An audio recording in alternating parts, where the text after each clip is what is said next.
Welcome to FF time show. இன்னைக்கு சினிமாவில் என்னென்ன அப்டேட்ஸ்லாம் வந்திருக்கு அப்படின்றத ஒவ்வொன்றா பார்க்கலாம். முதல்ல குட் பேட் அக்லி படம் வந்து மரண வெயிட்டிங்கில் போயிட்டு இருக்கு. இப்போ அதை பற்றி இன்னொரு அப்டேட் என்ன கொடுத்துருக்காங்க அப்படின்னா, கோட் படம் ரிலீஸ் ஆனப்போ கோட் படத்துக்கு வந்து முதல் நாளே 1020 ஸ்க்ரீன் வந்து கொடுத்துருந்தாங்க.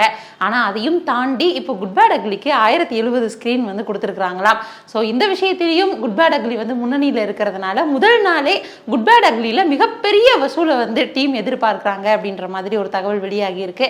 ஸோ என்ன நடக்க போகுது அப்படின்றத பொறுத்திருந்து பார்க்கலாம். அடுத்த அப்டேட் என்ன அப்படின்னா, மார்ச் 27ஆம் தேதி ஒரு பக்கம் வந்து வீர தீர சூரன் படமும் இன்னொரு பக்கம் வந்து லூசிபர் 2 படமும் வந்து ரிலீஸ் ஆக இருக்கிற நிலையில வீர தீர சூரன் படம் இப்பவே வந்து ப்ரீ புக்கிங்ல 30 லட்சத்திற்கும் மேல வந்து வசூல் பண்ணி இருக்கிறதா சொல்றாங்க. ஸோ அதன்படி பார்க்குறப்போ நடிகர் விக்ரம் அவங்களுக்கு வந்து இந்த வீர தீர சூரன் படம் வந்து மாபெரும் வெற்றியை கொடுக்குற படமா இருக்கும் அப்படின்ற மாதிரி சொல்றாங்க. ஏன்னா இந்த படத்துல இருந்து வெளிவந்த ட்ரெய்லரா இருக்கட்டும், இந்த படத்துல வெளிவந்த சாங்கா இருக்கட்டும், அந்த ப்ரொமோஷனா இருக்கட்டும், எல்லாமே வீர தீர சூரன் படத்துடைய ஹைப்பை வந்து எக்ஸ்ட்ராவே கிரியேட் பண்ணியிருக்கு அப்படின்ற மாதிரி சொல்லலாம்.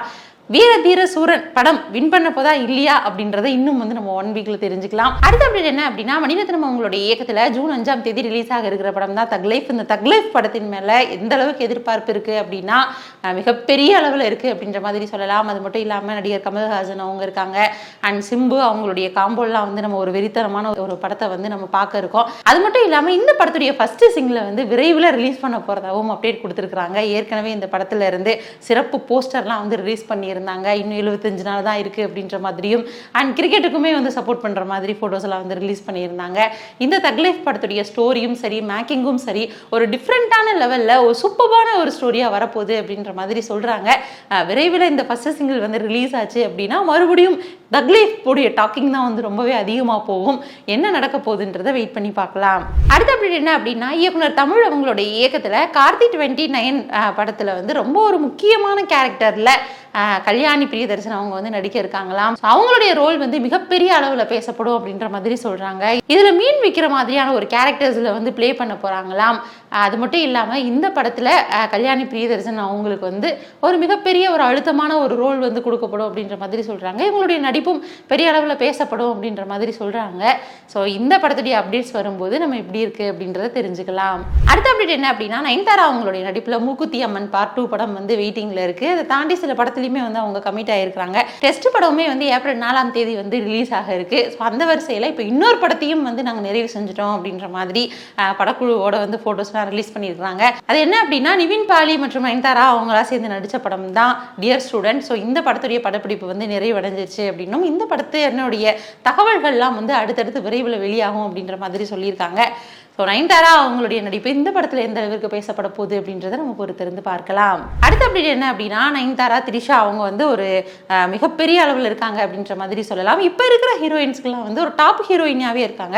தமன்னா, த்ரிஷா, நயன்தாரா மற்றும் ரஷ்மிகா மந்தன்னா, இந்த மாதிரி நிறைய பேர் வந்து டாப் லிஸ்ட்டில் இருக்காங்க. அந்த வரிசையில் இப்போ மமிதா பைஜு மற்றும் கயாடு லோகர், அனுபமா போன்றவர்களாம் வந்து மறுபடியும் இப்போ டாப் லெவலில் வர்றதுக்கான முயற்சிகள்லாம் வந்து எடுத்துட்டு இருக்காங்களாம். ஏற்கனவே உங்களுடைய நடிப்பு பலராலையும் வந்து ரசிக்கப்பட்டு க்ரஷ்ஷாவே வந்து இருந்துட்டு இருக்கிறாங்க.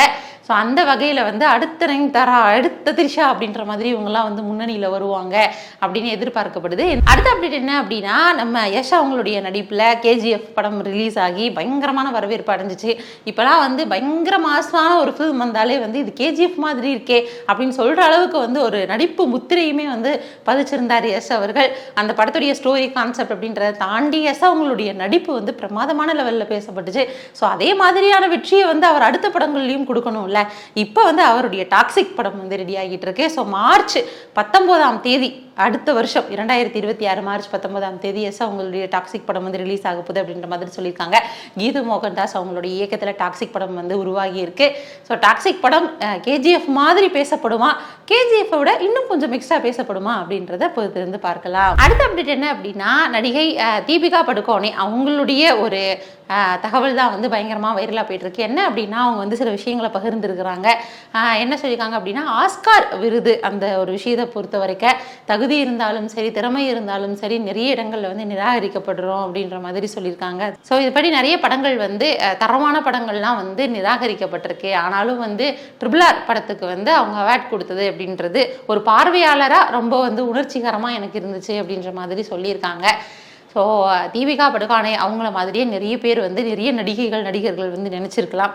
என்ன அப்படின்றது இனிமேல் ஒவ்வொன்றா வெளியில் வரும். இந்த மாதிரி சினிமாவில் ஒவ்வொரு நாளும் நிறைய விஷயங்கள் நடந்துட்டு இருக்கு. நம்மளும் தொடர்ந்து பேசலாம். அதுவரை இணைந்து இருங்கள். இது FF time show. Bye from Devika.